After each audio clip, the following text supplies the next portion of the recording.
तो last lecture में हमने देखना शुरू किया था difference between prokaryotic and eukaryotic cell. Basic करके एक बार थोड़ा सा रिवाइज करते फिर आगे बढ़ते हैं। तो चलो, आपको सबको दिख रहा होगा इस साइड क्या लिखा हुआ है बेटा, प्रोकैरियोटिक सेल, और एक साइड क्या आपका यूकैरियोटिक। ठीक है, चलो, इसका सेल साइज थोड़ा छोटा होता है, उसका क्या होता है, लार्ज होता है ना, यह बता दिया था। आगे, it has primitive nucleus. Primitive nucleus जैसे ही बोला मतलब क्या है, इसके अराउंड क्या नहीं प्रेजेंट होगा, न्यूक्लियर मेम्ब्रेन, है ना। और अगर इसके अराउंड न्यूक्लियर मेम्ब्रेन नहीं है तो इसका सारा कंटेंट कहाँ प्रेजेंट होगा, कहाँ फ्लोट कर रहा होगा, साइटोप्लाज्म में। ठीक है, उसके अराउंड क्या होता है बेटा, well developed nuclear membrane present होता है। अच्छा, क्वेश्चन बताओ, एक न्यूक्लियस जो है सिंगल मेम्ब्रेन बाउंड है, डबल मेम्ब्रेन बाउंड है, जल्दी बता दो। Very good, very good, very good. ठीक है, चलो, डीएनए इसमें कैसा होता है बेटा, प्रोकैरियोटिक में शेप कैसा होता है डीएनए का, circular, double stranded. Very good, very good. हाँ, इसी तरह पढ़ के आया करो सब लोग, मजा आएगा और आगे भी आपको बहुत हेल्प करेगा। शुरू से पढ़ने की आदत डाल रहे होगे तो चलो, इसका डीएनए बेटा कैसा होता है, सर्कुलर होता है, डबल स्टैंडर्ड होता है, और इसमें कौन सा प्रोटीन एब्सेंट होता है, हिस्टोन प्रोटीन। ठीक है, और इसका डीएनए क्रोमोजोम में पैक्ड नहीं होता है, तो यहाँ पे डीएनए को ही क्या बोल सकते हैं अपन, क्रोमोजोम। ठीक है, लेकिन यहाँ पे डीएनए कैसा होता है बेटा, लीनियर होता है। ठीक है, होता है ये भी डबल स्टैंडर्ड, लेकिन कैसा होता है, लीनियर होता है। ठीक है, और यहाँ पे क्या होगा, it is packed into well defined chromosome. ठीक है, आगे अगला, यहाँ पे डीएनए नेकेड होता है, पहले ही बता दिया था, क्योंकि यहाँ पे क्या, कोई न्यूक्लियर मेम्ब्रेन होगा ही नहीं, तो ये जो भी डीएनए होगा सीधे सीधे साइटोप्लाज्म में होगा कि नहीं होगा, चलिए बताओ। यहाँ पे डीएनए नेकेड होता है, वहाँ पे डीएनए वेल डेवलप्ड मेम्ब्रेन के अंदर होता है, न्यूक्लियर मेम्ब्रेन जिसको बोलते हैं, इसके अंदर होता है कि नहीं, बताओ। हाँ, तो यहाँ पे डीएनए नेकेड है, लेकिन यहाँ पे क्या है, जो न्यूक्लियस का डीएनए है ना, आपको यहीं से समझना है मेनली। तो न्यूक्लियस का डीएनए है, उसमें क्या होता है, वो तो सबसे पहले बात न्यूक्लियर मेम्ब्रेन के अंदर होता है, इसलिए नेकेड नहीं होता। दूसरी बात, इसके डीएनए में एक प्रोटीन होता है, कौन सा प्रोटीन होता है, हिस्टोन, जो ये प्रेजेंट नहीं होता है। लेकिन जो यूकैरियोटिक का डीएनए है, यूकैरियोटिक में भी कहाँ वाला डीएनए, तो कहाँ प्रेजेंट होगा, न्यूक्लियस में, है ना, उसमें हिस्टोन प्रोटीन होता है। लेकिन आप जानते हो यूकैरियोट में डीएनए बस न्यूक्लियस में नहीं होता है, और दो जगह होता है, कहाँ पे, माइटोकॉन्ड्रिया एंड क्लोरोप्लास्ट में। वेरी गुड, है ना। तो माइटोकॉन्ड्रिया क्लोरोप्लास्ट वाला डीएनए एग्जैक्टली कैसा होगा, प्रोकैरियोट के जैसा। तो क्या आपने पढ़ भी लिया है कि माइटोकॉन्ड्रिया एंड क्लोरोप्लास्ट आर एंडोसिम्बायोन्ट, मतलब प्रोकैरियोट ही उसको पहले बोलते थे, इसलिए उसका डीएनए, उसका राइबोसोम्स अब कैसा होगा, प्रोकैरियोट के जैसा। क्लियर है बेटा, कहने का मतलब बस इतना था, ध्यान रखो इस पॉइंट को, सब लोग समझ लेना बेटा, इसमें गड़बड़ मत करना। कहने का मतलब मेरा बस इतना था कि देखो बेटा, जो आपका प्रोकैरियोटिक यूकैरियोटिक दोनों बना रहे हैं अपन, ठीक है, एक हम प्रोकैरियोटिक का सेल ले रहे हैं, दिखाई दे रहा सबको प्रॉपर बेटा, ठीक है, और एक अपन किसका ले रहे हैं बेटा, यूकैरियोटिक का ले, ठीक है। अब ये मत बोलना कि सेल वॉल सेल मेम्ब्रेन नहीं बनाया, समझाने के लिए सीधा सीधा देख रहे हैं अपन, ठीक है। अब देखो, इसमें क्योंकि न्यूक्लियर मेम्ब्रेन नहीं होता है, तो इसका जो डीएनए होगा सर्कुलर डीएनए, डीएनए को थोड़ा दूसरे कलर से बना लेते हैं अपन, ठीक है। इसका जो सर्कुलर डीएनए है यह वाला, सीधे सीधे कहाँ लाई कर रहा होगा बेटा, कहाँ लाई कर रहा होगा, साइटोप्लाज्म में, ठीक है। और यहाँ पे क्योंकि वेल डेवलप्ड क्या होता है आपका, न्यूक्लियर मेम्ब्रेन होता है, यहाँ पे वेल डेवलप्ड न्यूक्लियर मेम्ब्रेन है, तो इसका डीएनए कहाँ होगा बेटा, इसका डीएनए कहाँ होगा, इसके अंदर होगा, के अंदर होगा, होगा कि नहीं होगा, जल्दी बताओ। पहली बात। दूसरी बात, मैंने बोला इसके डीएनए के साथ एक प्रोटीन जो होता है हिस्टोन, वह एब्सेंट होता है, लेकिन इसके डीएनए के साथ एक प्रोटीन इसके ऊपर प्रेजेंट होगा। उस प्रोटीन का नाम क्या है बेटा, उस प्रोटीन का नाम क्या है, चलो बना लेते हैं। देखो, इसके साथ कुछ प्रोटीन भी होते हैं इस डीएनए के साथ अटैच, उस प्रोटीन का नाम क्या है, उस प्रोटीन का नाम क्या है, हिस्टोन प्रोटीन। आपको दिख रहा है जो अलग कलर से दिखाया है, कौन से प्रोटीन है बेटा, कौन से प्रोटीन है ये, हिस्टोन प्रोटीन। आई बात समझ, जल्दी बताओ। और इसके डीएनए पे वह हिस्टोन प्रोटीन एब्सेंट होता है। अब क्वेश्चन यहाँ पे ये था, साथ बताया था मैंने कि हिस्टोन प्रोटीन का काम क्या है, बताया था। हिस्टोन प्रोटीन करता क्या है, हिस्टोन बेटा क्या करता है, पैकेजिंग ऑफ डीएनए करवाता है। क्या करवाता है, जल्दी बताओ, पैकेजिंग ऑफ ऑफ डीएनए। अब सर इसका मतलब क्या हुआ सर, पैकेजिंग ऑफ डीएनए का मतलब क्या है सर, देखो बेटा, आपको बताया था, एक सेल को निकालोगे ना हमारे, चलो बताते जाना, कॉन्सेप्ट बना रहे हैं अपन, ठीक है। एक सेल में हमारे कितने क्रोमोजोम होते हैं बेटा, 46 क्रोमोजोम होते हैं, आपको पता है, इसको 23 पेयर भी बोल सकते हैं, है ना। इस पूरे 46 क्रोमोजोम में जितने डीएनए होंगे ना, आप जानते हो डीएनए कहाँ होता है, क्रोमोजोम में ही होता है ना, ये बात पक्का है। अब देखो, इस पूरे 46 क्रोमोजोम के डीएनए को अगर लेंथ को जोड़ दोगे ना तो वह आएगा अप्रोक्स कितना बेटा, 2 मीटर। कितना आएगा? इस 46 क्रोमोजोम के डीएनए को अगर ऐड कर दोगे तो उसका साइज कितना आएगा, 2 मीटर। मतलब कि एक सेल के अंदर डीएनए का लंबाई कितना है, 2 मीटर। कितना बेटा, 2 मीटर। अब देखो एक सेल है आपका, एक सेल के अंदर 2 मीटर है डीएनए का, लेकिन जो न्यूक्लियस का साइज है ना बेटा, है ना, न्यूक्लियस का साइज है ना, nucleus size is smaller than क्या, डीएनए। डीएनए का साइज कितना दिख रहा है आपको, 2 मीटर, और न्यूक्लियस का साइज से छोटा है। लेकिन हम क्या पढ़ते हैं बेटा कि हाँ सर, अभी तो आपने बताया सर कि ये न्यूक्लियस के अंदर ही प्रेजेंट होता है, कौन कौन, डीएनए। अब ये कैसे पॉसिबल हो गया भाई कि घर छोटा है और रहने वाला इंसान उससे लंबा है? तो उसके लिए कुछ तो करना होगा ना उस डीएनए को, है ना। तो उस डीएनए का क्या करवा देते हैं बेटा अपन, क्वाइलिंग करवा देते हैं। क्या करवा देते हैं जल्दी बताओ, coiling of DNA, packaging of DNA, है ना। पैकेजिंग मतलब, अब देखो ध्यान से समझना, मैं अगर इस डीएनए को ऐसे सीधा रखता हूँ, ऐसे सीधा, मान लेते हैं इतना डिस्टेंस है हमारे पास, 2 मीटर का जगह खाली है हमारे। कितना मीटर का जगह खाली है बेटा, 2 मीटर। 2 मीटर में कोई अगर वायर आपको दे दिया, जिसको तार बोलते हैं हिंदी में, इलेक्ट्रिसिटी वायर दे दिया, बोला कि भाई आपके पास 2 मीटर जगह खाली है और उस 2 मीटर में आपको सीधा सीधा एक वायर को रखना है, एकदम स्ट्रेट रखना है, सीधा वायर को रखना है एकदम। कितना मीटर वायर आप रख सकते हो इस जगह में, 2 मीटर, क्योंकि आपके पास जगह कितना है बेटा, 2 मीटर ही है। चलो जो समझदार होगा, देखो क्या है, आपके बॉस ने बोला, आपके दिमाग का टेस्ट किया, दिमाग का टेस्ट किया, बोला कि चलो बेटा आपको 2 मीटर जगह दिया मैंने, ठीक है, और आपको वायर दे दिया मैंने कितना मीटर, जल्दी बताओ कितना मीटर, 10 मीटर। ध्यान दो, आपके जो बॉस है या जो भी है, डैड है, कोई भी आपके दिमाग का टेस्ट कर रहा है, तो क्या बोला कि देखो भाई जगह तो हमारे पास 2 ही मीटर है, लेकिन वायर कितना है हमारे पास, कितना है, 10 मीटर। बोलेगा कि तुमको इस 2 मीटर में किसी तरह उस 10 मीटर को फिट करना है, तो बेवकूफ़ होगा, क्या बोलोगे, ये कैसे पॉसिबल है भाई, जगह 2 मीटर है और वायर 10 मीटर है, तो कैसे वहाँ पे आएगा। तो समझदार होगा क्या करेगा, इस वायर को क्या कर देगा बेटा, क्या कर देगा, कॉइल कर देगा। आई बात समझ, आई बात समझ, बोलो। सीधा रखेंगे तब ना 2 ही मीटर जाएगा, अगर इसको फोल्ड कर दिया ऐसे ऐसे तब, बताओ तब जाएगा कि नहीं। तो यही तो होता है, यही को, इसी को बोलते हैं क्वाइलिंग या पैकेजिंग ऑफ डीएनए। मतलब डीएनए का लेंथ ज्यादा है, न्यूक्लियस का कम है, लेकिन हमको न्यूक्लियस में उसको फिट करना है, तो फिट करने के लिए अपन को क्या करना होगा, उसका क्वाइलिंग करवा देना होगा, है ना। तभी आप डीएनए का डायग्राम जब भी देखते हो, कभी सीधा नहीं बना होगा, आप जब भी बुक में देखते हो ऐसे ऐसे बना होता है कि नहीं, जल्दी बताओ, देखते हो। तो ये क्या दिखा रहा है आपको, क्वाइलिंग नेचर ऑफ डीएनए, ठीक है। यही क्वाइलिंग कौन करवाता है, कौन प्रोटीन करवाता है, हिस्टोन प्रोटीन। आई बात समझ, जल्दी बताओ, जल्दी बोलो, जल्दी बोलो। इसको क्वाइलिंग या पैकेजिंग ऑफ डीएनए बोलते हैं। यही क्वाइलिंग कौन करवाता है, कौन करवाता है भाई, हिस्टोन प्रोटीन, ठीक है। अब बोलोगे सर आपने बोला कि हिस्टोन प्रोटीन किस में प्रेजेंट है, यूकैरियोट में, यूकैरियोट में है ना, जल्दी बताओ, अभी बताया था आपने, पिछले में क्या देखा अभी, ये हिस्टोन किस में प्रेजेंट है, हिस्टोन किस में प्रेजेंट है, प्रोकैरियोट में, है ना। यूकैरियोट में हिस्टोन क्या होता है, ये प्रोकैरियोटिक सेल है, ये प्रोकैरियोट है। प्रोकैरियोट में हिस्टोन क्या होता है बेटा, एब्सेंट, हिस्टोन एब्सेंट। यूकैरियोट में हिस्टोन प्रेजेंट, ठीक है।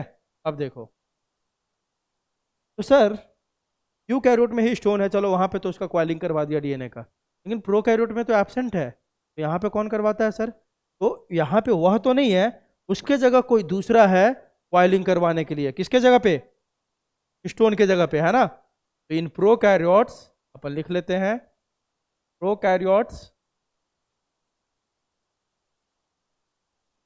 पैकेजिंग और क्वाइलिंग, है ना, पैकेजिंग और क्वाइलिंग एक ही बात है, और coiling of DNA is done by, कौन करेगा इसको, कौन करेगा। अभी सस्पेंस को खत्म करते हैं और नाम लिखते हैं, क्या उसका नाम होगा बेटा, इज डन बाय पॉलीअमाइन। क्या नाम है बताओ, पॉलीअमाइंस। स्टोन तो नहीं हो वहां पे, लेकिन वैसी काम को करवाने के लिए इसमें दूसरा एक प्रोटीन लाइक स्ट्रक्चर होता है, उसको क्या बोलते हैं अपन, क्या बोलते हैं, पॉलीअमाइंस। आई बात समझ, जल्दी बताओ, बोलो सबको समझ में आया बेटा ये बात। चलो तो ये देखो, इतना बता दिया मैंने, तो देखो आप यही लिखा हुआ है, यहाँ पे डीएनए एब्सेंट होता है, तो यहाँ पे कॉइलिंग करवाने के लिए कौन होता है, कौन होता है, पॉलीअमाइंस। ठीक है, और यूकैरियोट में तो खुद कौन प्रेजेंट है आपका, हिस्टोन प्रेजेंट प्रेजेंट है, तो कॉइलिंग ये करवाएगा। अब देखो, अभी बताया था जो न्यूक्लियस का डीएनए होता है उसमें हिस्टोन होगा, लेकिन जो माइटोकॉन्ड्रिया का डीएनए है, जो क्लोरोप्लास्ट का डीएनए है, उसका पूरा फीचर कैसा है, कैसा है, प्रोकैरियोटिक के जैसा। तो प्रोकैरियोट के डीएनए में क्या हिस्टोन है, क्या नहीं है। तो माइटोकॉन्ड्रिया में जो डीएनए होगा उसमें भी क्या होगा, हिस्टोन नहीं होगा। प्रोकैरियोट का डीएनए सर्कुलर है कि लीनियर है, जल्दी बताओ, सर्कुलर है। तो माइटोकॉन्ड्रिया का डीएनए भी कैसा होगा, सर्कुलर होगा। प्रोकैरियोटिक में राइबोसोम कैसा होता है, 70S, तो इसमें भी कैसा होगा, 70S। अभी आते हैं राइबोसोम क्या होता है 70S, अभी नहीं सुना होगा। चलो आगे बढ़े बेटा, जल्दी बताओ। अब क्योंकि यहाँ पे कोई न्यूक्लियर मेम्ब्रेन नहीं है, तो DNA lies freely in the cytoplasm, और यहाँ पे क्या होता है, most of the cell DNA lies in the nucleus, है ना। कुछ आपका कहाँ मिलेगा, क्लोरोप्लास्ट और माइटोकॉन्ड्रिया। चलो आगे, additional small circular DNA segment और extra chromosomal self replicating DNA called plasmids में अकर इन सम बैक्टीरिया। अब यहीं से बताना शुरू करते हैं, फिर से इसको जरा बता दूं मैं, किसको बोलते हैं प्लाज्मिड। ठीक है, आगे बढ़े, बताओ। चलो देखो, अपन प्लाज्मिड किसको बोलेंगे बेटा, ठीक है, ध्यान से देखो। एक हम क्या बना रहे हैं, बैक्टीरियल सेल, क्या बना रहे हैं बताओ, बैक्टीरियल सेल। ठीक है, ध्यान से देखना सब लोग,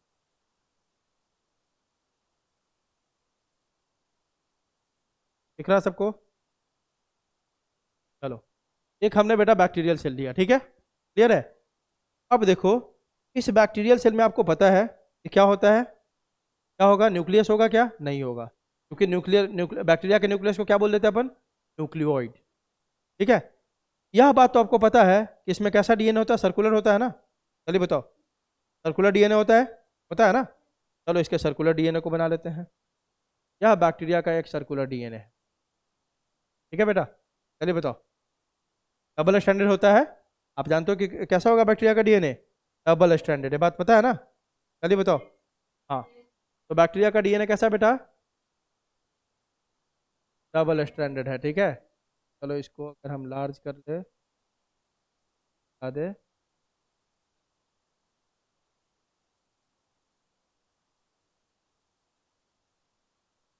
ठीक है, बताओ।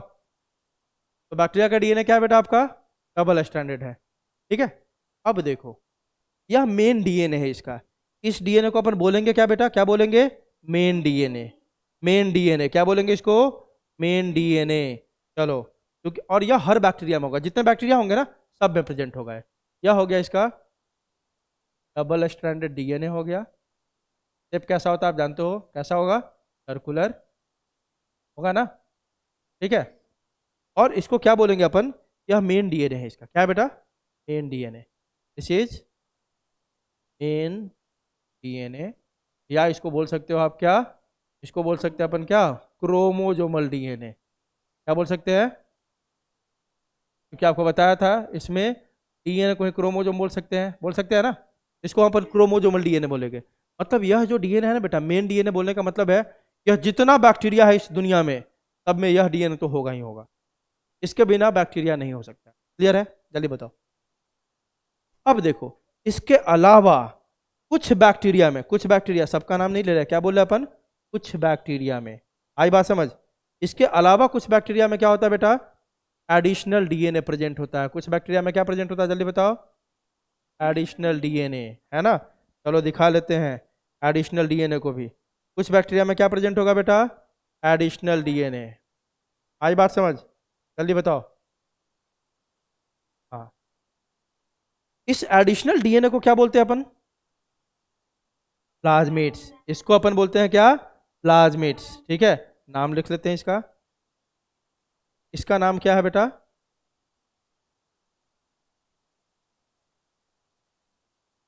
प्लाज्मिड्स। इसका नाम क्या है, प्लाज्मिड्स। अब ध्यान दो, प्लाज्मिड्स को डिफाइन कर रहे हैं, डेफिनेशन दे रहे हैं, कैसे देंगे, ये देखो तो, एक क्रोमोजोमल डीएनए मेन डीएनए पहले से है, उसके एक्स्ट्रा है कि नहीं है? तो इसको बोल सकते हैं, इसको बोल सकते हैं एक्स्ट्रा क्रोमोजोमल। जल्दी बताओ, इसको बोल सकते हैं अपन क्या? एक्स्ट्रा क्रोमोजोमल बोल सकते हैं बेटा।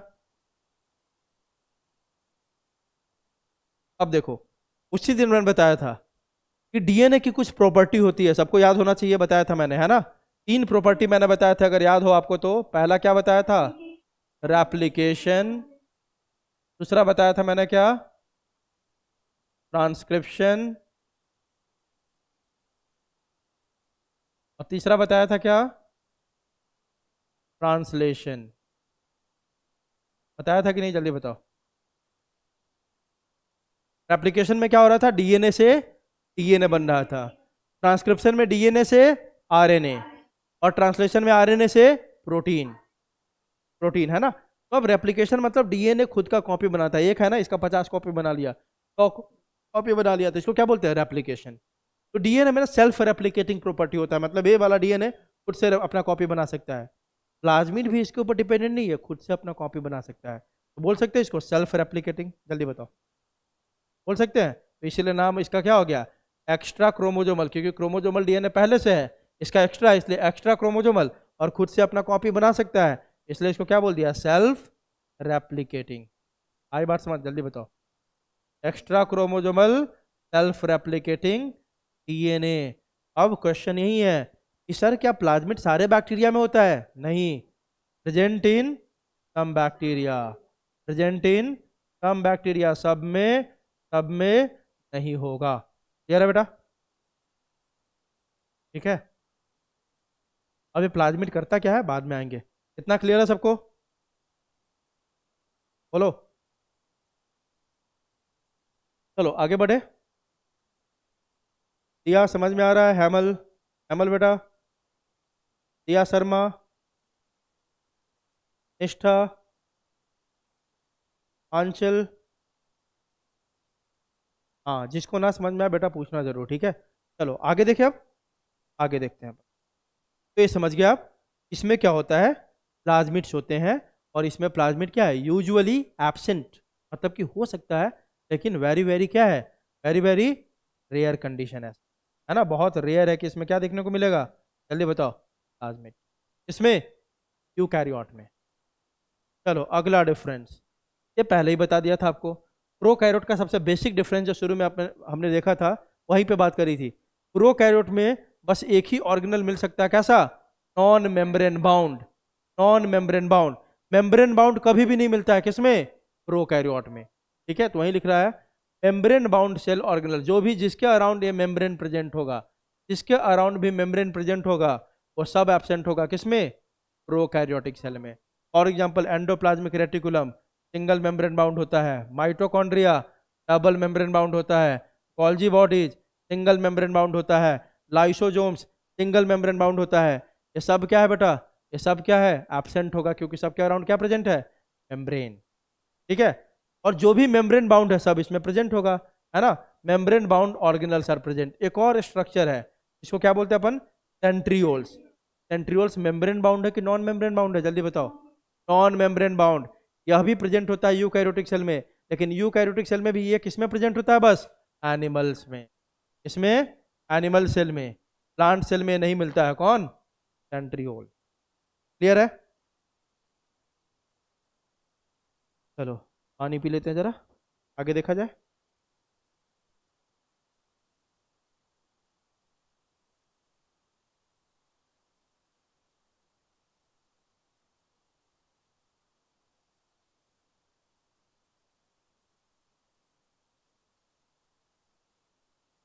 अगला देखो बेटा, आप जानते हो जितने भी प्रोकैरियोटिक सेल हैं सब में क्या प्रेजेंट होगा? सेल वॉल होगा, है ना? सेल वॉल सारे प्रोकैरियोटिक सेल में होते हैं। कुछ एक्सेप्शन होता है, जैसे हमने एक एक्सेप्शन देखा था, क्या बता? माइकोप्लाज्मा, वेरी गुड, है ना? एक एक्सेप्शन में देखा था, क्या देखा था बेटा? माइकोप्लाज्मा। ये क्या है? स्मॉलेस्ट लिविंग सेल है कि नहीं? बताओ। हाँ, तो लेकिन यूजुअली मतलब मोस्टली प्रेजेंट होगा, एक दो एक्सेप्शन होंगे जिसमें आपके सेल वॉल देखने को नहीं मिलेगा। अब इसमें ध्यान देना एक एक लाइन पे, है ना। Cell wall is present in some protista. Some मतलब मेजॉरिटी ऑफ प्रोटिस्टा में सेल वॉल नहीं होता है, कुछ कुछ में होता है। मोस्ट ऑफ द फंजाई, जो फंगस है उसमें लगभग सब में क्या प्रेजेंट होता है, जल्दी बताओ। फंजाई मतलब सेल वॉल। और प्लांट में तो जितने प्लांट है सब में सेल वॉल होता है, all plant cell but absent in animal cell. अब कुछ लोगों को लग रहा होगा कि ये प्रोटिस्टा क्या, फंजाई क्या, बेटा पढ़ेंगे अपन, है ना। जब आओगे तो थोड़ा सा बता दूं मैं क्या है, ताकि आपको थोड़ा कनेक्ट कर सको आप। देखो आप, होता क्या है, अभी अपन सेकंड चैप्टर जब देखेंगे ना, उसमें पढ़ेंगे किंगडम ऑफ क्लासिफिकेशन, ठीक है। मतलब कि बहुत सारे किंगडम है, जैसे प्लांट किंगडम, एनिमल किंगडम। तो जब आओगे ना तो मोस्ट एक्सेप्टेड जो अभी हम जिसको फॉलो करते हैं वह है आपका 5 किंगडम क्लासिफिकेशन। क्या है बेटा, चलिए बताओ। 5 किंगडम क्लासिफिकेशन, ठीक है। तो हम अभी आके देखेंगे कि कैसे कैसे आपका पूरा क्लासिफिकेशन होता है। मैं थोड़ा सा ब्रीफ आपको बता रहा हूँ, देखो।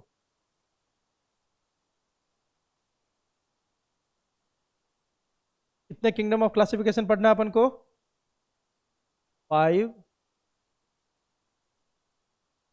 Kingdom classification. क्लियर है बेटा।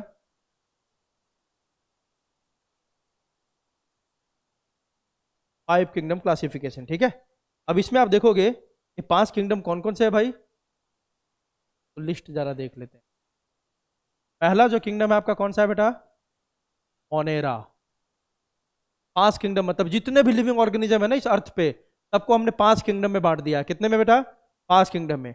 पहला कौन सा है, पहला कौन सा है जल्दी बताओ, मोनेरा। दूसरा कौन सा है, प्रोटिस्टा। दूसरा कौन सा है जल्दी बताओ, प्रोटिस्टा, ठीक है। तीसरा है आपका फंजाई। तीसरा क्या है बेटा, फंजाई। चौथा क्या है आपका, प्लांटे। और पांचवा क्या है, एनिमेलिया। पांचवा क्या है बेटा, एनिमेलिया। एनिमेलिया, ठीक है। यही 5 किंगडम है। और ये जो आपका है ना 5 किंगडम क्लासिफिकेशन, दिया किसने था, एक साइंटिस्ट है, उनका नाम है आर.एच. विटाकर। क्या नाम है उनका, आर.एच. विटाकर। क्लियर है बेटा, है ना। इन्होंने ही 5 किंगडम क्लासिफिकेशन दिया था। तो मोनेरा, मोनेरा में कौन है, इसको एक दो और नाम से बुलाते हैं। पहला देखो क्या बोल सकते हैं इसको, इसको बोलते हैं किंगडम ऑफ प्रोकैरियोट्स। क्या बोलते हैं इसको बेटा, किंगडम ऑफ प्रोकैरियोट्स। इसमें बस कौन मिलेगा आपको, केवल प्रोकैरियोट्स। और प्रोकैरियोट्स बोलने का मतलब क्या है, क्या है, बैक्टीरिया। इसमें बस कौन मिलेगा बेटा, बैक्टीरिया। और बैक्टीरिया कैसे होते हैं, यूनिक की मल्टी सेलुलर। बैक्टीरिया कैसे होते हैं, यूनिसेलुलर, एक ही सेल होता है इसमें, यूनिसेलुलर। अपन बोल सकते हैं मोनेरा में क्या मिलेगा, यूनिसेलुलर प्रोकैरियोट। क्लियर है, चलिए बताओ। चलो प्रोटिस्टा। अब देखो बाकी जो चारों है ना आपका, बाकी ये चारों, ये जो देख रहे हो यहाँ से जो चारों है, इस चारों में कौन मिलेगा, कौन मिलेगा, यूकैरियोट्स। कौन मिलेगा, यूकैरियोट्स। अब यूकैरियोट में भी तो ऐसा हो सकता है ना बेटा कि कुछ यूनिसेलुलर है, यूनि मतलब जिसका पूरा बॉडी कितने सेल से बना हुआ है, सिंगल सेल से। और कुछ मल्टी सेलुलर है जिसका बॉडी, जैसे हम लोग क्या है, मल्टी है कि यूनि है, चलिए बताओ, मल्टी। तो देखो जितने भी ये चारों यूकैरियोट है, चारों में क्या है बेटा, चारों में क्या है जल्दी बता दो, चारों के चारों यूकैरियोट है, लिख देते हैं। तो चारों के चारों यहाँ से लेके चारों क्या है बेटा, ये चारों आपके क्या है, यूकैरियोट्स।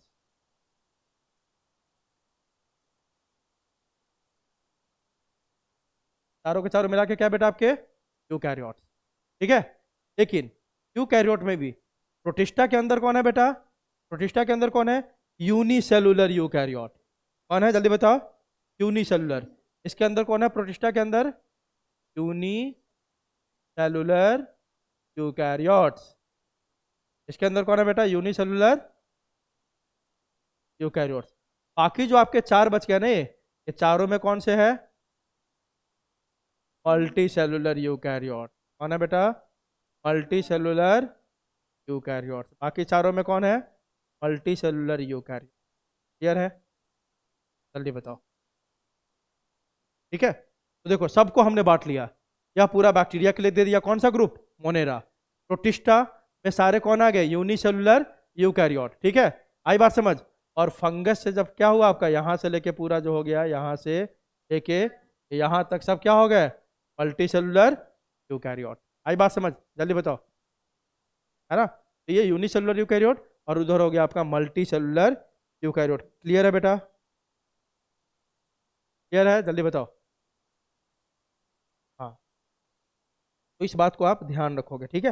ये 5 किंगडम क्लासिफिकेशन हो गया, ठीक है आपका? चलिए बताओ, इस बात को याद रखोगे? बोलो। तो देखो, यही बोला मैंने, मोनेरा ये प्रोकैरियोट है ना, इसमें तो सेल वॉल होता है, सेल वॉल होता है, ऑलमोस्ट सब में होता है, कुछ एक्सेप्शन है जैसे कि माइकोप्लाज्मा। अब आगे यूकैरियोट में, यूकैरियोट में प्रोटिस्टा में कुछ में सेल वॉल होता है, सारे प्रोटिस्टा में नहीं होता है। फंजाई में, मोस्ट ऑफ द फंजाई में सेल वॉल होता है ना, कुछ कुछ में नहीं होता है। इसमें कुछ में होता है, ज्यादा में नहीं होता है। फंजाई में ज्यादा में होता है, कुछ में नहीं होता है। प्लांट में सब में होता है सेल वॉल, और एनिमल में क्या होता है आपका? एब्सेंट। क्लियर है? आगे देखो,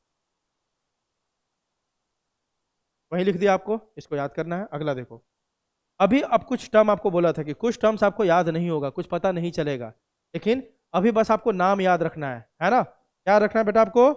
नाम याद रखना है, क्योंकि अभी पूछोगे तो नहीं बता पाऊंगा, क्योंकि समझ में भी नहीं आएगा। तो बस अभी आपको क्या याद रखना है, जैसे देखो, cell wall is made up of peptidoglycan, या उसको क्या बोलते हैं अपन? म्यूरिन।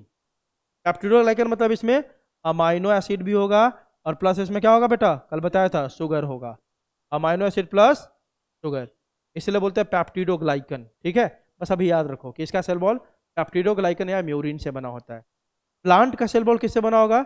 सेलुलोज। सेलुलोज क्या है? एक अपन आएंगे धीरे धीरे पढ़ेंगे, मोनोसैकेराइड होता है, पॉलीसैकेराइड होता है। तो सेलुलोज क्या है बेटा? एक पॉलीसैकेराइड, ठीक है? प्लस मेनली सेलुलोज होगा, मेनली प्लांट सेल वॉल बनाता है सेलुलोज से, लेकिन इसके अलावा उसमें कुछ और मटेरियल होते हैं, जैसे कि पेक्टोज, हेमिसेलुलोज, लिग्निन, ये सब भी होता है। क्लियर है?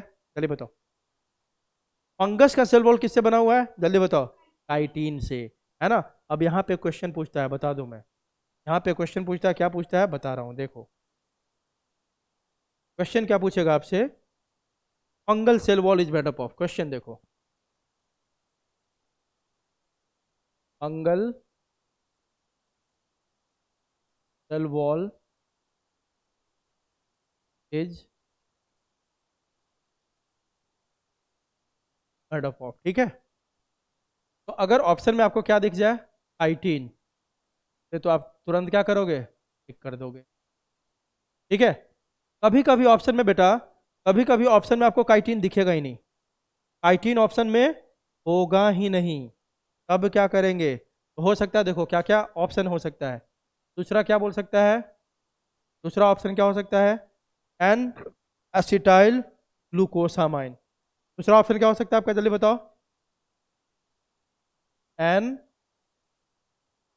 एसिटाइल ग्लूकोसामाइन, इसको हम शॉर्ट में क्या बोलते हैं, सब बताऊंगा क्या होता है। इसको शॉर्ट में बोलते हैं अपन NAG, क्या बोलते हैं? नाग, नाग, है ना? N acetyl glucosamine. ये जो काइटिन है ना, काइटिन है ना, ये एक पॉलीमर है। पॉलीमर होता है जो बहुत सारे चीज को मिला के बना हो, पॉलीमर, बहुत सारे मोनोमर को मिला के, तो बहुत सारे एन एसिटाइल ग्लूकोसामाइन को नाक को अटैच कर दोगे ना, तो जाके बनता है आपका क्या? काइटिन। तो इसको बोलते हैं पॉलीमर ऑफ नाग। मतलब कि ये बात समझे क्या होता है? पॉलीमर मतलब होता है, देखो, बहुत सारे नाग, एक नाग, दूसरा नाग, तीसरा, चौथा, ऐसे करके बहुत सारे नाग जब मिल जाते हैं ना, तब जाके एक क्या बनता है आपका? जल्दी बताओ। काइटिन। तब जाके क्या बनता है? एक काइटिन, है ना? तो देखो, ये सब आपस में जब जुड़ जाते हैं तब जाके बनता है काइटिन। तो इसको मोनोमर बोलेंगे, नाक को क्या बोलेंगे? नाक को क्या बोलेंगे? मोनोमर। मोनो मतलब सिंगल यूनिट, है ना? बस इतना समझो। अब बहुत सारे मोनोमर को जोड़ देते हैं तो क्या बनता है आपका? पॉलीमर। मोनोमर सिंगल, पॉलीमर्स में ने बहुत सारे मोनोमर को मिला दो तो क्या बनेगा? पॉलीमर। तो दूसरा ऑप्शन, सिंपल सी बात, जिसको नहीं समझ में आ रहा कितना याद रखना है, इस सेल बॉल में अगर काइटिन ऑप्शन है तो काइटिन टिक कर देंगे। अगर काइटिन ऑप्शन में ना देखिए, यह दिख जाए आपको, क्या? एन एसिटाइल ग्लूकोसामाइन, है ना? तो इसको ऐड कर देंगे, इसको टिक कर देंगे, तो यह टिक हो जाएगा आपका। तीसरा मान लो यह भी ऑप्शन में नहीं है भाई, यह भी ऑप्शन में नहीं है सर, तब क्या होगा? तीसरा ये भी लिख सकता है, नाइट्रोजन कंटेनिंग पॉलीसैकेराइड। तीसरा ऑप्शन क्या हो सकता है? जल्दी बताओ। नाइट्रोजन कंटेनिंग पॉलीसैकेराइड, पॉलीसैकेराइड है ना। तो ये भी हो सकता है, क्योंकि ये जो नाक क्या है, एन, देखो ना एन लिखा हुआ है, एन मतलब क्या है, नाइट्रोजन। तो ये नाइट्रोजन कंटेनिंग पॉलीसैकेराइड होता है, मतलब ऐसा पॉलीसैकेराइड है जिसमें क्या प्रेजेंट है, क्या प्रेजेंट है, नाइट्रोजन। ये तीनों ऑप्शन में से कोई हो सकता है, मोस्टली जो देता है एग्जाम में ये वाला ऑप्शन देता है, कौन सा, 19। क्लियर है बेटा, जब अच्छा क्वेश्चन पूछेगा तो ये सब ऑप्शन देगा नीचे वाले। क्लियर है, बताओ, चलो आगे देखते हैं। हम्म,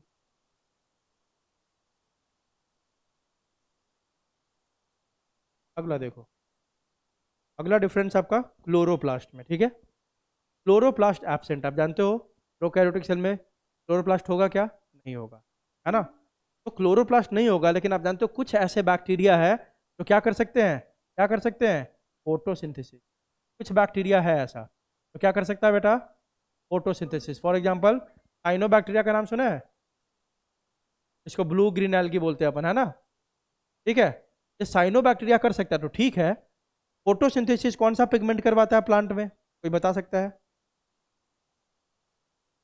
फोटोसिंथेटिक सिंथेसिस कौन करवाता है प्लांट में, कौन सा पिगमेंट, क्लोरोफिल सुना है नाम, क्लोरोफिल करवाता है ना। तो ठीक है, हमने बोला कि बैक्टीरिया में क्लोरोप्लास्ट एब्सेंट है, क्योंकि क्लोरोफिल कहाँ प्रेजेंट होता है बेटा, क्लोरोप्लास्ट में, ठीक है।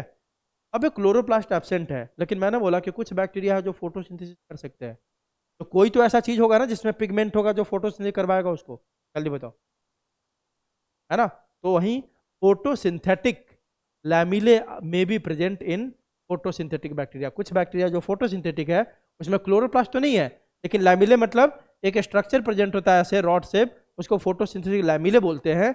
यह पिगमेंट कैरी करता है जो क्या करवा सकता है इसमें, जल्दी बताओ, फोटोसिंथेसिस। क्लियर है।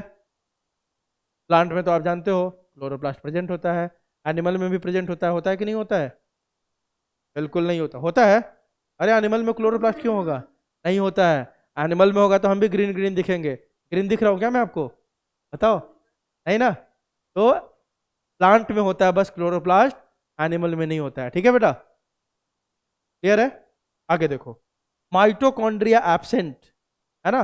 आप जानते हो कि कोई भी मेम्ब्रेन बाउंड ऑर्गेनल इसमें तो होगा ही नहीं। माइटोकॉन्ड्रिया मेम्ब्रेन बाउंड है कि नहीं है कि नहीं, बिल्कुल है।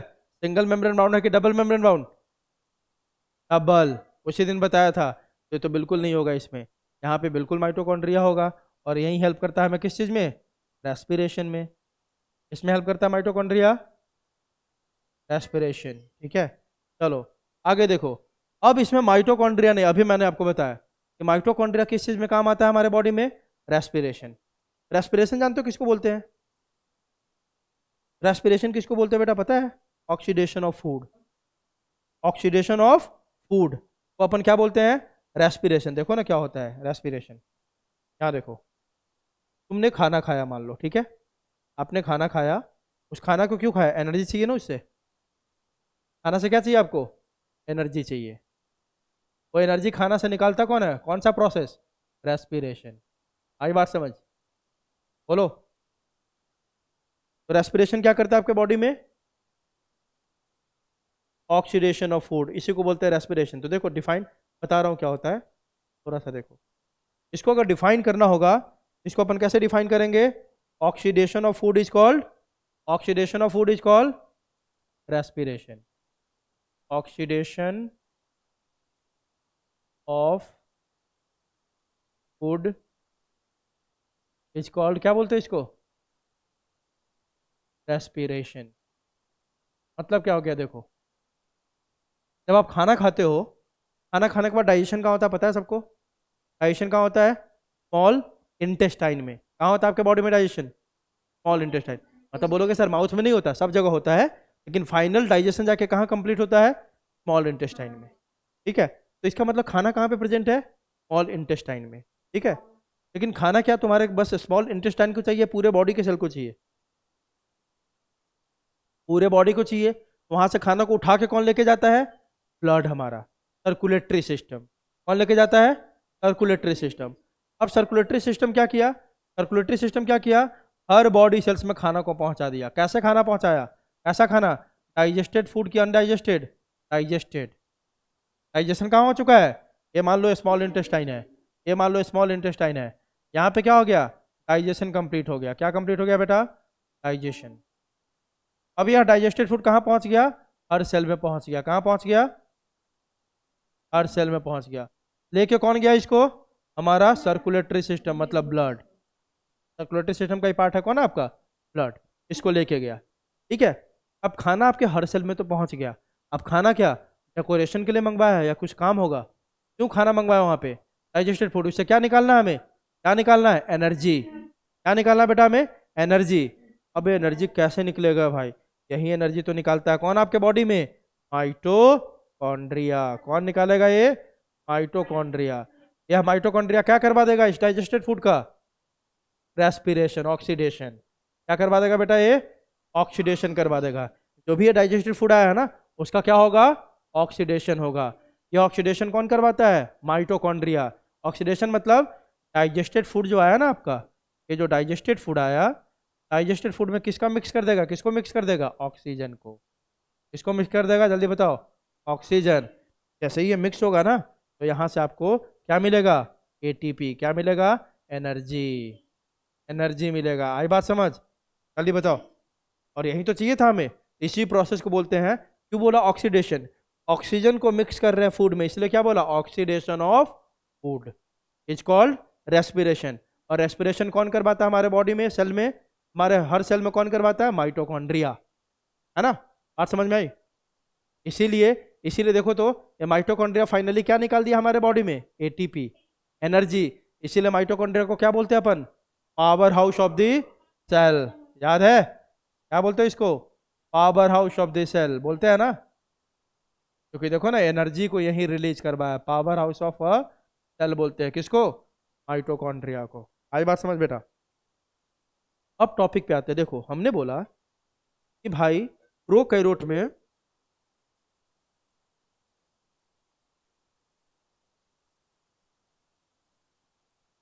प्रोकैरियोट में माइटोकॉन्ड्रिया तो होता ही नहीं है। तो रेस्पिरेशन कैसे कर रहा हो?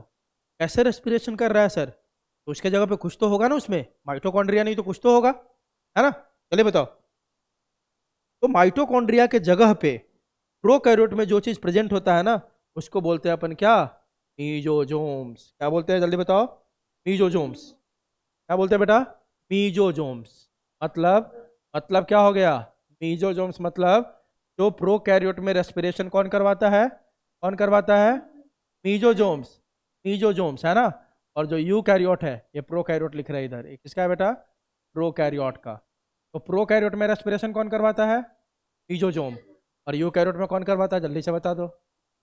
माइटोकॉन्ड्रिया। है ना? यूकैरियोट में कौन करवाएगा? माइटोकॉन्ड्रिया। क्लियर है? अब देखो क्वेश्चन आता है सर मीजोजोम है क्या? सर मीजोजोम क्या है? मीजोजोम कुछ अलग चीज नहीं है। मीजोजोम आपका है क्या बेटा? या सिंपली क्या है mesosome? Infolding of plasma membrane. Plasma membrane ही अंदर की तरफ जब फोल्ड हो जाता है, उसी को क्या बोलते हैं अपन? जल्दी बताओ। मीजोजोम। उसी को क्या बोलते हैं बेटा? मीजोजोम। तो देखो क्या है, infolding of plasma membrane is called mesosome. बता रहा हूं क्या है। इन फोल्डिंग या invagination, infolding of plasma membrane is called क्या बोलते हैं? मीजोजोम। और इसी मीजोजोम पे सारा एंजाइम होगा, तो क्या करवाएगा? रेस्पिरेशन। देखो जैसे ये प्लाज्मा मेम्ब्रेन है मान लेते हैं, नॉर्मल आप देखते हो प्लाज्मा मेम्ब्रेन का ऐसे ही बनाते हैं हम लोग डायग्राम। जल्दी बताओ। है ना? अब क्या होगा? यह प्लाज्मा मेम्ब्रेन में इनफोल्डिंग हो जाता है। जैसे ये प्लाज्मा मेम्ब्रेन ऐसा हो गया, देखो क्या आया? ये देखो तो इनफोल्डिंग हो गया ना, यहाँ पे दिख रहा है। यहाँ पे क्या इनफोल्डिंग मतलब अंदर की तरफ फोल्ड हो गया है, दिख रहा है? ये वाला पोर्शन, यह वाला पोर्शन दिख रहा है सबको, है ना? इसी को क्या बोल देंगे अपन अब? क्या बोल देंगे बताओ? मीजोजोम। मतलब प्लाज्मा मेम्ब्रेन ही जब अंदर की तरफ फोल्ड हो जाता है ना, तो ये क्या कहलाने लगता है? मीजोजोम्स।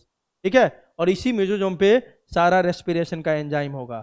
तो रेस्पिरेशन करवाने के लिए एंजाइम की जरूरत होगी ना भाई, है ना? तो जो रेस्पिरेशन करवाने वाले सारे एंजाइम्स कहाँ प्रेजेंट होते हैं?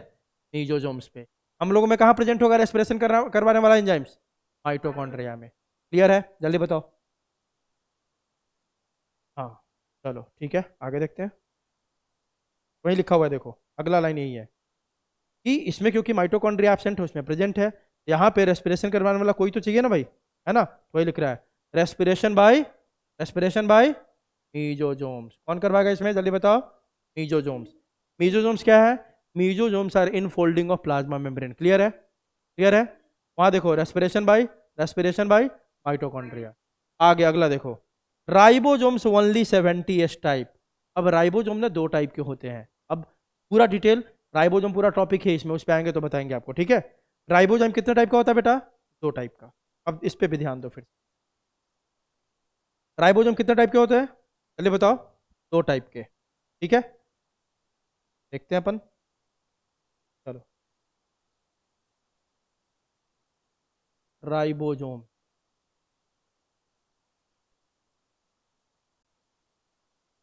एक होता है आपका 70s और एक होता है आपका कौन सा,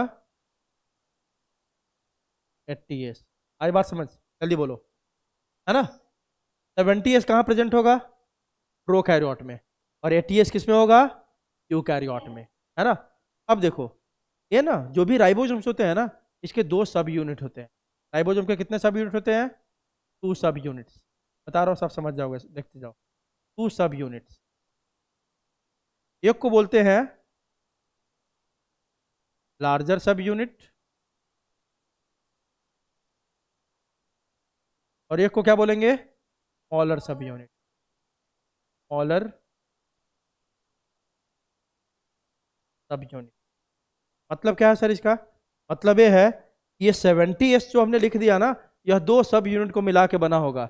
एक लार्जर सब यूनिट होगा और एक क्या होगा आपका, स्मॉलर सब यूनिट, ठीक है। तो अब देखो, लार्जर सब यूनिट इसका होता है, जब 70s को ब्रेक करेंगे दो पार्ट में, तो लार्जर सब यूनिट क्या होता है इसका, 50s। क्या होता है जल्दी बताओ, 50s। और स्मॉलर क्या होता है, 30s। तो बोलोगे सर 50 + 30 तो 80 हो गया, है कि नहीं, जल्दी बताओ, बोलो। तभी 70 को तोड़ेंगे ना, तो दो सब यूनिट में बटेगा, किसमें, 50s और दूसरा 30s। बोलो सर ये मैथ्स नहीं है बेटा ये, है ना। यहाँ पे क्या होता है, डीकंडेंसेशन होता है। डीकंडेंसेशन मतलब कुछ लॉस होता है। मान लो 50 + 80 होना चाहिए, लेकिन बीच में जुड़ने के टाइम में यह दोनों अलग अलग होता है हमेशा। ये दोनों सब यूनिट 50s 30s अलग होगा। अब दोनों साथ में आकर 70 बनाएगा, जब प्रोटीन बनाना होता है। राइबोसोम का काम क्या है, जल्दी बताओ, प्रोटीन बनाना, है ना, है ना। तो जब प्रोटीन बनाना होगा ना, ये दोनों हमेशा साइटोप्लाज्म में से अलग अलग तैरता रहता है। कौन, 50s 30s। लेकिन जैसे ही प्रोटीन बनाना होगा, दोनों पास में आके क्या बना लेगा, कितना, 70s। मतलब प्रोटीन बनाने के लिए 70s होना जरूरी है। जैसे ही प्रोटीन बनाया फिर से दोनों अलग हो जाता है, ठीक है। अब देखो, जब ये जुड़ता रहता है ना, तो उसमें कुछ लॉसेस होते हैं। तो कुछ लॉस होगा, तो 50 + 30 80 होना चाहिए, लेकिन लॉस हो गया तो 70 बोलेंगे ना। बात समझ में आई, जल्दी बोलो। तो इसीलिए 50 + 30 क्या होगा यहाँ पे, 70s। तो लार्जर सब यूनिट 50s है, और स्मॉलर सब यूनिट कौन है आपका, 30s। इसी तरह यूकैरियोट में भी दो सब यूनिट होगा, है ना। लार्जर सब यूनिट को बोलते हैं अपन, एक होगा इसमें भी लार्जर सब यूनिट, और एक क्या होगा जल्दी बताओ, स्मॉलर सब यूनिट, है ना। लार्जर सब यूनिट इसमें क्या होता है, किसी को पता है, 60s। और स्मॉलर कौन होगा इसमें, 40s। मतलब यहाँ पे 60 + 40 100 नहीं बोलेंगे, क्या बोलेंगे, जल्दी बताओ, 80। आई बात समझ, जल्दी बोलो, है ना। तो 70s किस में मिलेगा आपको, प्रोकैरियोट। और 80s किस में मिलेगा, जल्दी बताओ, यूकैरियोट। 80s किस में मिलता है, यूकैरियोट में। अब फिर से वही बात, फिर से वही बात। यूकैरियोट में याद करो, मैंने आपको दो चीज बताई थी यूकैरियोट में। यूकैरियोट में राइबोसोम्स मेनली साइटोप्लाज्म में होता है। कहाँ होता है बेटा, साइटोप्लाज्म में। लेकिन साइटोप्लाज्म के अलावा भी कहीं राइबोसोम मिलता है कि नहीं, जल्दी बताओ। हाँ, एग्जैक्टली कहाँ मिलता है, माइटोकॉन्ड्रिया एंड क्लोरोप्लास्ट। देखो यह मान लेते हैं माइटोकॉन्ड्रिया है, ठीक है। दूसरा ले लेते हैं अपन क्या, ग्रीन कलर से ही ले लेते हैं क्या अपन, क्लोरोप्लास्ट। आई बात समझ, जल्दी बोलो। चलो इधर बना लेते हैं अपन क्लोरोप्लास्ट। दिख रहा है, दिख रहा है, हल्का दिख रहा है नहीं। दूसरे कलर से ही ले लेते हैं इसको। चलो ये ले लेते हैं अपन, मान लो क्या है बेटा इधर है, क्या है जल्दी बताओ, क्लोरोप्लास्ट। चलो, बाकी अब साइटोप्लाज्म में बहुत सारे क्या होंगे, राइबोसोम्स होंगे। चलो राइबोसोम बना लेते हैं। ये आपके राइबोसोम्स है, ये राइबोसोम्स है जो कहाँ प्रेजेंट है, बहुत सारे, कहाँ, साइटोप्लाज्म में। साइटोप्लाज्म के अलावा भी दो जगह और राइबोसोम मिलता है, कहाँ पे, कहाँ पे, माइटोकॉन्ड्रिया एंड क्लोरोप्लास्ट। यह है आपका माइटोकॉन्ड्रिया और यह है आपका क्या, क्लोरोप्लास्ट। इन दोनों में ही मिलता है। देखो यूकैरियोटिक सेल, ये कौन सा सेल लिया अपन, जल्दी बताओ, यूकैरियोटिक सेल। क्योंकि प्रोकैरियोटिक में तो हमेशा कौन सा होगा, राइबोसोम 70s। यूकैरियोट में देखो, जो साइटोप्लाज्म में प्रेजेंट है ना राइबोसोम, वो क्या होगा आपका 80s।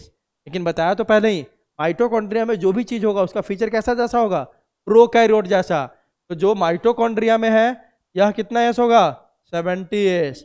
यह भी कितना एस होगा, 70s। आज बात समझ, जल्दी बताओ, बोलो, है ना, सबको समझ में आ रहा बेटा, ओ आंचल, रिया शर्मा, रिद्धि, सादिया, सबको समझ में आ रहा बेटा, चलो ठीक है बेटा। यहीं आगे लिखा होगा देखो, यू कैरियोट प्रोकैरियोट में तो एक ही होता है 70s। यू कैरियोट में देखो क्या लिखा हुआ है, ribosomes are of 80s type, note 70s ribosomes are present in plastids and mitochondria. Plastid समझते हो किसको बोलते हैं बेटा, प्लास्टिड में 3 आता है, हाँ क्लोरोप्लास्ट उसी में आता है। देखो प्लास्टिड में, अब आगे जाके सब पढ़ना है, प्लास्टिड में 3 आएंगे बेटा, प्लास्टिड हम 3 को मिला के बोलते हैं प्लास्टिड। प्लास्टिड में पहला कौन आएगा, क्लोरोप्लास्ट, दूसरा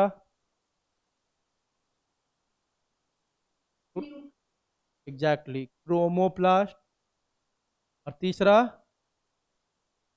ल्यूकोप्लास्ट। आई बात समझ, बोलो, ये तीनों को मिला के अपन बोलते हैं क्या, प्लास्टिड। तो देखो अगर हमने बोला कि क्लोरोप्लास्ट में 70s है, तो क्रोमोप्लास्ट भी तो प्लास्टिड ही है ना, इसमें भी कितना होगा 70s।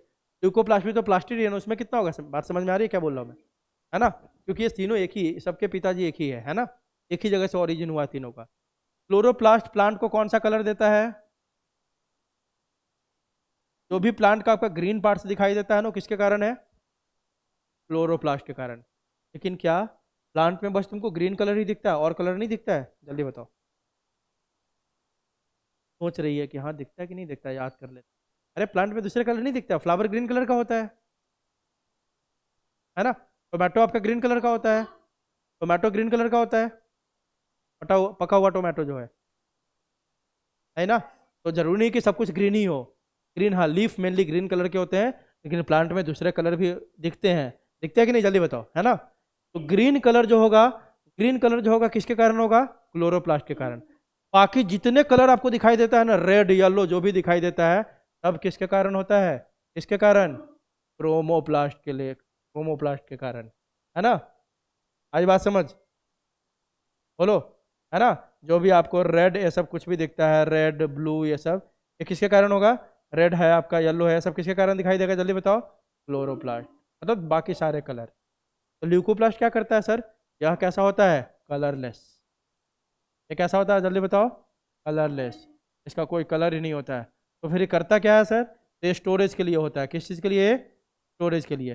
देखेंगे 3 टाइप के ल्यूकोप्लास्ट होता है, जब ये टॉपिक पे आएंगे तब। बस इतना समझो, यह ग्रीन कलर, यह बाकी कलर, और इसका काम क्या है मेनली, स्टोरेज का, वो कलरलेस होता है। क्लियर है, बताओ। देखो इसमें क्या लिखा हुआ है, लिखा हुआ है कि प्रेजेंट इन प्लास्टिड, प्लास्टिड में क्लोरोप्लास्ट आ गया, तो इसमें कंफ्यूज नहीं हो। आगे बढ़े, आगे देखो, true sexual reproduction is absent. यहाँ पे क्या होगा, बैक्टीरिया में, प्रोकैरियोटिक में ट्रू सेक्सुअल रिप्रोडक्शन नहीं होता है। अब बोलोगे सर ट्रू सेक्सुअल रिप्रोडक्शन किसको बोलते हैं, जहाँ पे गैमीट का फॉर्मेशन हो। हम लोग में गैमीट बनता है कि नहीं, ह्यूमन में, जल्दी बताओ, बनता है कि नहीं। मेल गैमीट को क्या बोलते हैं, स्पर्म, फीमेल गैमीट को क्या बोलते हैं, ओवम या एग, है ना। तो हम लोग में गैमीट बनता है, उस गैमीट का फ्यूजन होता है, तब क्या बनता है, जाइगोट, है ना, यही होता है ना, जल्दी बताओ। लेकिन जहां पे भी गैमीट नहीं बनेगा, वैसे रिप्रोडक्शन को क्या बोलते हैं अपन, ट्रू सेक्सुअल रिप्रोडक्शन नहीं बोल सकते हैं। जिस रिप्रोडक्शन में गैमीट का फॉर्मेशन अगर ना हो, तो उसको हम सेक्सुअल रिप्रोडक्शन नहीं बोल सकते। तो मैं बोल रहा हूं कि true sexual reproduction is absent, मतलब पक्की बात है, यहाँ पे क्या नहीं बन रहा होगा, no gamete formation, no gamete formation. आई बात समझ, जल्दी बताओ, बोलो। तो इसलिए यहाँ पे ट्रू सेक्सुअल रिप्रोडक्शन नहीं बोलेंगे। तो सर ऐसा बोला ही क्यों, सीधे नहीं बोल सकते सेक्सुअल रिप्रोडक्शन या एब्सेंट? हाँ बोल सकते हैं, लेकिन देखो जब आप रिप्रोडक्शन करते हो तो उसका एम क्या होता है रिप्रोडक्शन का? डीएनए का ट्रांसफर, यही होता है ना। देखो ध्यान दो, यहाँ पे ध्यान देना आप। मान लो एक्स एक्स कौन है? मदर, है कि नहीं? एक्स वाई कौन है? फादर। ठीक है, रिप्रोडक्शन में क्या होता है? मदर अपना गैमीट बनाई, मदर के गैमीट को क्या बोलते हैं? एग। एग या क्या बोलेंगे जल्दी बताओ? ओवम। फादर अपना गैमीट बनाया, इसको क्या बोलते हैं? दो टाइप के गैमीट बनाएंगे, दो टाइप का गैमीट होगा फादर का, पक्की बात है, क्योंकि उसमें एक्स क्रोमोजोम है और वाई है, अलग अलग है। ठीक है, यहाँ पे कितने टाइप का बनेगा जल्दी बताओ? दो टाइप के गैमीट। दो टाइप के मतलब स्पर्म में दो टाइप के स्पर्म सेल्स होंगे। 50% स्पर्म में कौन सा क्रोमोजोम होगा जल्दी बताओ? एक्स। और 50% स्पर्म में कौन सा होगा? वाई। होगा कि नहीं? यहाँ पे सर, यहाँ पे एक्स ही क्यों लिखा? क्योंकि यहाँ पे दोनों क्या है? एक्स ही है, तो जितने एक बनेंगे सब में कौन सा क्रोमोजोम होगा? एक्स ही हो। अब देखो, जब दो, इसको बोलते हैं स्पर्म, ये क्या है आपका? Male gamete. जब फ्यूजन होता है, मान लो पहला कंडीशन है, मदर के साइड से भी क्या आया जल्दी बताओ? कौन वाला एग आया? एक्स वाला। और फादर के साइड में भी कौन वाला स्पर्म आया? एक्स वाला। इधर मदर लिख दिया, इधर फादर लिख दिया, कंफ्यूज नहीं होने। तब जो बच्चा हुआ कैसा हो गया जल्दी बताओ? एक्स एक्स, मतलब गर्ल चाइल्ड, है कि नहीं? जल्दी बताओ। दूसरा कंडीशन क्या हो गया? मदर की तरफ से तो हमेशा कौन आएगा? एक्स वाला ही आएगा, लेकिन फादर की तरफ से कौन आ गया? वाई। तो बच्चा कौन सा हो गया अब? एक्स वाई, वाई हो गया। इसमें पूरे प्रोसेस में, रिप्रोडक्शन के पूरे प्रोसेस में हमने देखा क्या? इसका ट्रांसफर हो रहा है, क्रोमोजोम का। हो रहा है कि नहीं जल्दी बताओ? देखो ना, एक्स एक्स एक्स, सारा क्रोमोजोम का खेल है यहाँ पे। ठीक है, मतलब क्रोमोजोम में क्या है? आपका डीएनए है कि नहीं? जल्दी बोलो। ठीक है, तो मेनली रिप्रोडक्शन में क्या देख रहे हैं अपन? डीएनए का ट्रांसफर होता है। रिप्रोडक्शन अपन करते ही क्यों है? डीएनए का ट्रांसफर, मतलब आपके मम्मी पापा का डीएनए आप में आया है, तभी तो आप सुनते होंगे कोई बोलता होगा अरे इसका चेहरा ना इसका मम्मी जैसा दिखता है, लेकिन इसका आंख जो है इसके डैड जैसा है। सुनते हो ऐसा? बताओ, बोलो। ऐसी बातें होती है ना, इसके चेहरा ऐसा है लेकिन इसका, तो ऐसा क्यों हुआ? क्योंकि आप में दोनों का डीएनए आया है। 50% किसका आया बेटा? मम्मी का। और 50% किसका आया है? पापा का। नहीं आया? अरे देखो ना, ये लड़की बनी, एक लड़की पैदा हुई, तो लड़की में 50% किसका आया है? देखो तो, मदर का। 50% किसका आया है? फादर का। आया कि नहीं? एक कोई लड़का हुआ, उसमें 50% मदर का है, 50% किसका आया है? फादर का। तो हमें इसीलिए वेरिएशन होता है, क्योंकि दोनों का कैरेक्टर मिक्स होता है, मतलब डीएनए दोनों का आता है। तो मेनली सेक्सुअल रिप्रोडक्शन में डीएनए ट्रांसफर होता है। ठीक है, यहाँ पे डीएनए ट्रांसफर हुआ, लेकिन कैसे हुआ? By the process of gamete formation. यहाँ पे गैमीट बना कि नहीं बताओ? By the process of gamete formation, पहले गैमीट बना, या क्या है? एग और ओवम क्या है बेटा? गैमीट ही है ना। जल्दी बताओ, गैमीट ही तो है। By the process of gamete formation, और तब वो फ्यूज किया, तब ये सब ट्रांसफर हुआ। लेकिन बैक्टीरिया में कोई गैमीट ये सब नहीं बनेगा, फिर भी डीएनए का ट्रांसफर होता है। इसलिए हमने ऐसा लिख दिया, true sexual reproduction is absent, मतलब गैमीट के थ्रू डीएनए का ट्रांसफर नहीं होगा, किसी और तरीके से होगा, किसी और मेथड। ठीक है, क्लियर है? बताओ। और कौन तरीके से होगा बताऊंगा। 3 मेथड होता है, कंजुगेशन है ना, ट्रांसडक्शन, ट्रांसफॉर्मेशन, अलग अलग मेथड है जिससे उसमें डीएनए पास होता है। क्लियर है? जल्दी बताओ। तो यहाँ पे देखो क्या है, ट्रू सेक्सुअल रिप्रोडक्शन एब्सेंट, उसमें क्या है? सेक्सुअल रिप्रोडक्शन प्रेजेंट है। बोलो, कोई पूछ रहा है कुछ? आगे देखो, सेल डिवाइड्स अमाइटोटिकली। सेल कैसे डिवाइड करता है इसमें जल्दी बताओ? अमाइटोटिकली, है ना, जिसमें स्पिंडल फाइबर नहीं बनता है। इसमें सेल कैसे डिवाइड करता है? Mitotically, that is spindle fibre are formed. बात समझ में आ रही है? नहीं समझ में आ रही? पहले बताओ। नहीं आएगी अभी, क्यों नहीं आएगी मैं आपको बताता हूँ। देखो बेटा, अभी अगला चैप्टर आपका क्या है? Cell cycle and cell division. आई बात समझ? बोलो। उस चैप्टर में आप देखोगे ना, माइटोस मतलब सेल जो डिवीजन होता है ना, 3 तरीके से हो सकता है। सेल डिवीजन मतलब पहले क्या होता है जानते हो? एक सेल है, वह ऐसे करके बट गया 2 सेल में, तो इसको क्या बोलेंगे? सेल, क्या बोलेंगे? Cell division. या क्या हो रहा है, सेल डिवीजन। आई बात समझ, जल्दी बताओ, है ना। अब यह सेल डिवीजन ना 3 तरीके से हो सकता है। कितने तरीके से हो सकता है जल्दी बताओ, 3 तरीके से, है ना।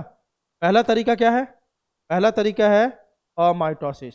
मतलब अपन क्या देख रहे हैं, 3 टाइप्स ऑफ सेल डिवीजन, यहीं पे थोड़ा सा बता दो, 3 टाइप्स ऑफ सेल डिवीजन, 3 तरीके से सेल डिवाइड होता है।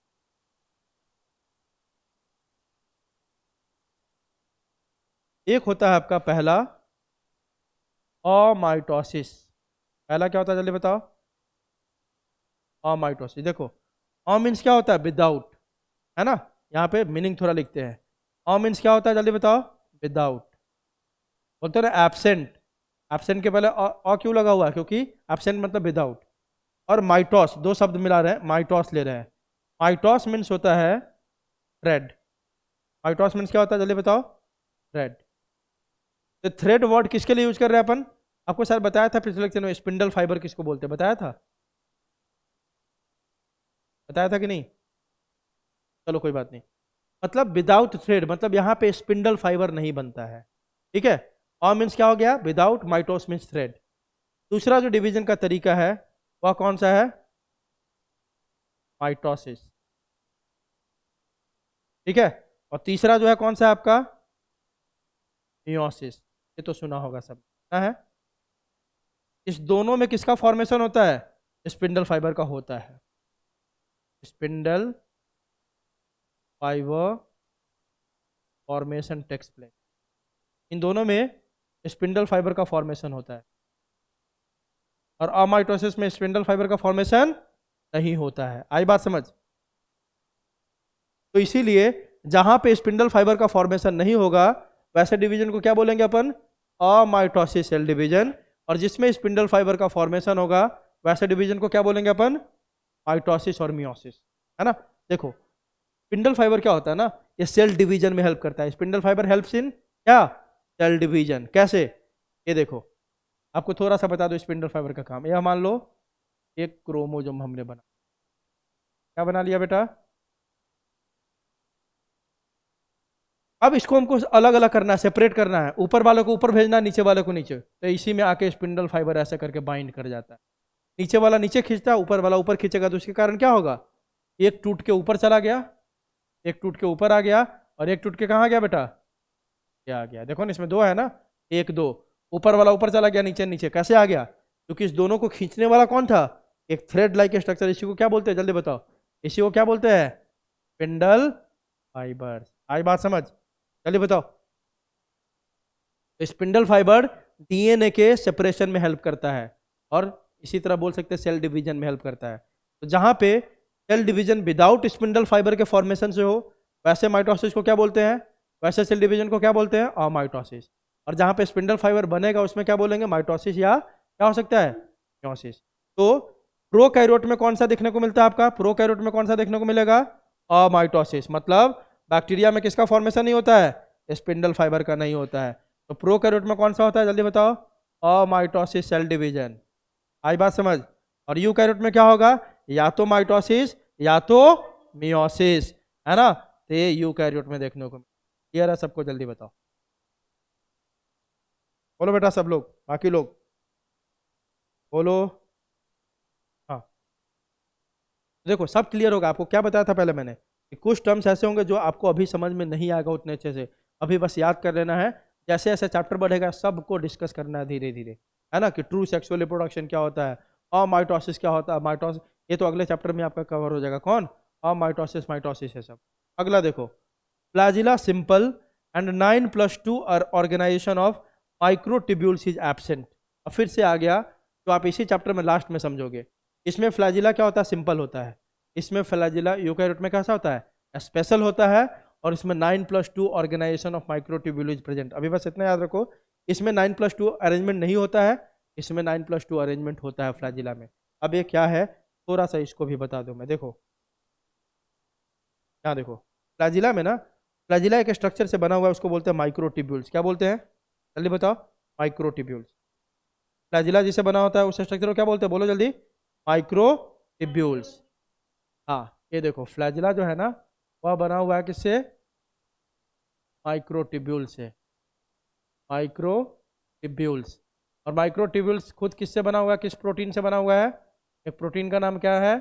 Tubulin protein. क्या नाम है बेटा? ट्यूब्यूलिन। बस समझते जाओ, बेस बनाते जाओ, आगे जाके सब क्लियर होना है। फ्लैजिला एक स्ट्रक्चर से बना हुआ माइक्रोट्यूब्यूल्स, जिसको अपन ट्यूब्यूलिन प्रोटीन बोलते हैं। ट्यूब्यूलिन प्रोटीन से बना होता है माइक्रोट्यूब्यूल। देखो फ्लैजिला का स्ट्रक्चर देखेंगे ना इसी चैप्टर के लास्ट में, तो ऐसा होता है। देखो 9+2 अरेंजमेंट। क्या लिखा हुआ है कि बैक्टीरिया में 9+2 अरेंजमेंट नहीं होता है। और आपका क्या लिखा हुआ है कि यही लिखा हुआ है ना कि बैक्टीरिया में नहीं होता 9+2 अरेंजमेंट, और यूकैरियोट में 9+2 अरेंजमेंट होता है। यही लिखा हुआ है ना? जल्दी बताओ, बोलो इसका मतलब क्या? समझो समझो इसका मतलब क्या। मान लो हमने यूकैरियोट का लिया, किसका लिया?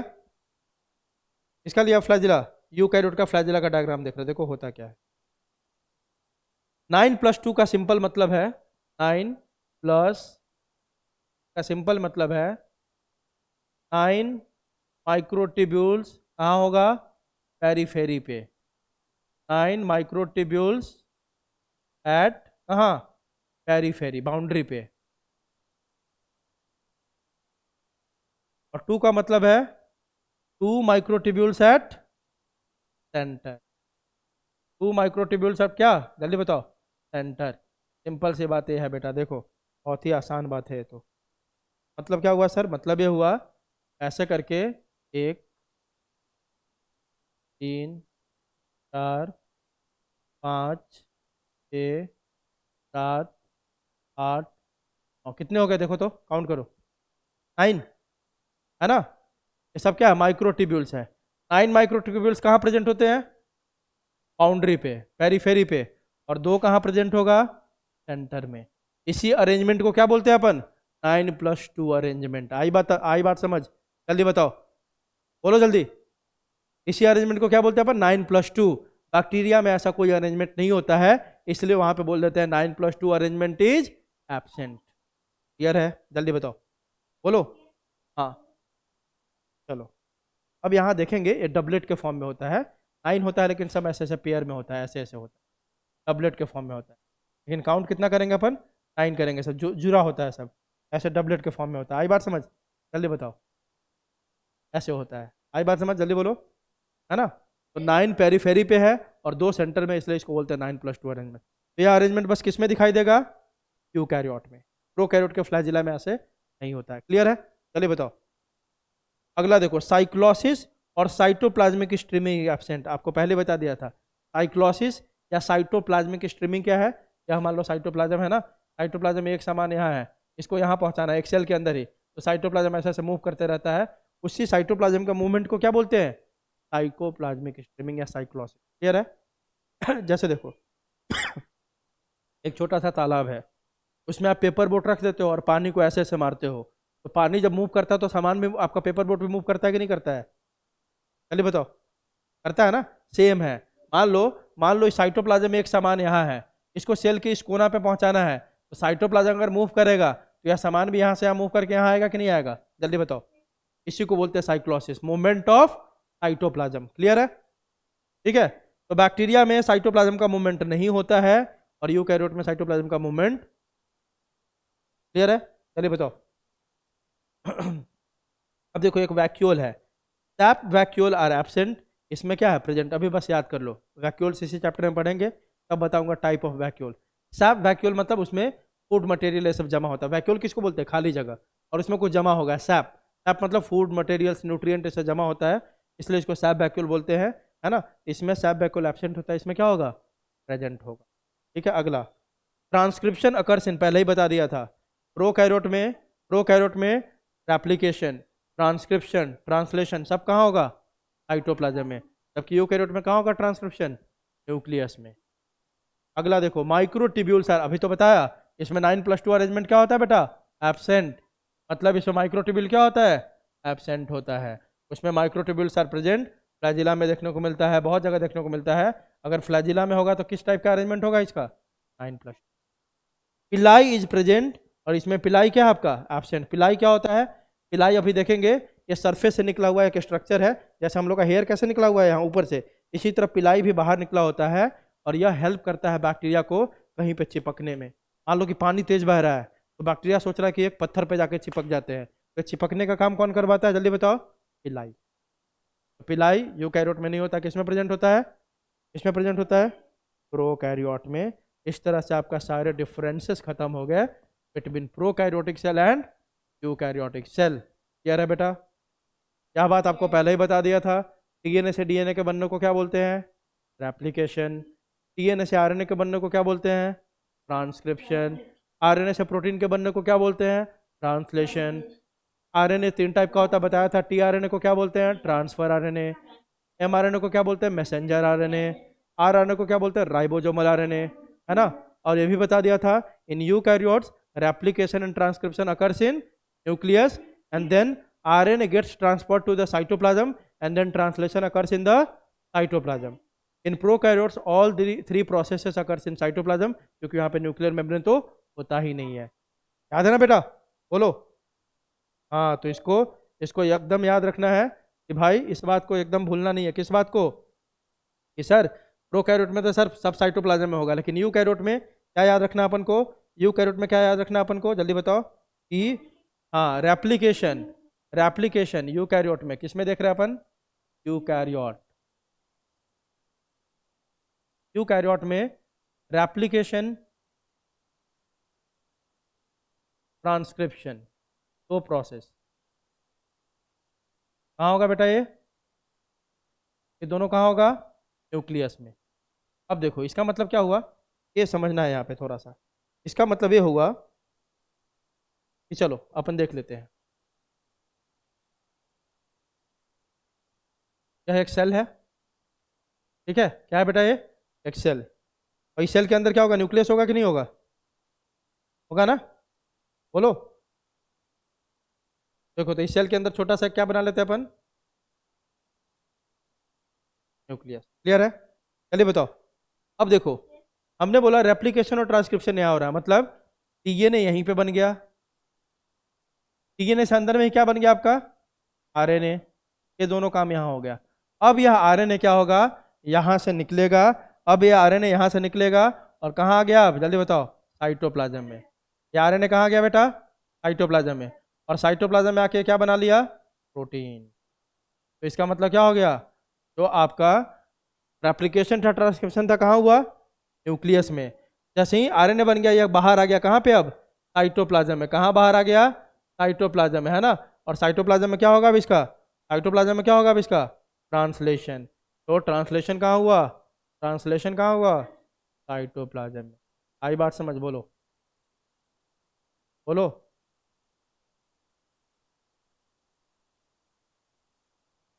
चलो बेटा आज का लेक्चर एंड करते हैं। उम्मीद करता हूँ कि आपको बहुत बेहतरीन तरीके से सब कुछ समझ में आया होगा। आया सबको? हाँ, सबको समझ में आया तो सब लोग बोलो एक बार। यहाँ सर समझ में आया। चलो बेटा ठीक है। करना क्या है अपन को? रिवीजन प्रॉपर करके आना अगले लेक्चर से पहले, ठीक है? ठीक है, you will get the notes today only, ठीक है? आपको नोट्स आज मिल जाएगा पूरा। क्लियर है? हाँ, those who are seeking the recordings kindly message me. जिनको भी रिकॉर्डिंग चाहिए एक बार फिर से मेरे को मैसेज कर देना, सब लोग जिसको भी रिकॉर्डिंग चाहिए पहले के लेक्चर्स के, ठीक है बेटा? चलो वेलकम, लेक्चर को एंड करते हैं, बाय बाय।